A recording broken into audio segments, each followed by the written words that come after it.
তো অন্নপ্রাশনের নিয়ম নিয়ে চলে এসেছি। তো অন্নপ্রাশনের এখানে যেদিনকে 5 মাসে ঠাকুর পুজো করা হয়, সেদিনকে মা এবং ঠাকুমা দুজনে মিলে বাচ্চাটিকে এখানে ঝুলার মতন ঝুলানো হয়।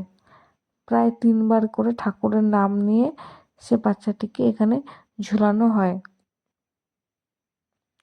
আজও এইসব নিয়ম গ্রামে প্রচলিত আছে। অন্নপ্রাশনের এইসব নিয়ম করার পর পুজো করা হয়, তারপর লোকজনকে খাওয়ানো হয়। এই যে ঝুলানো হচ্ছে 3বার করে।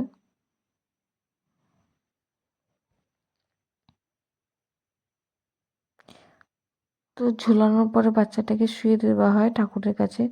তো সেখানে ঠাকুর মশাই তার নাম গোত্র সব কিছু দিয়ে ঠাকুরের কাছে তার নামে পুজো দেওয়া হয়।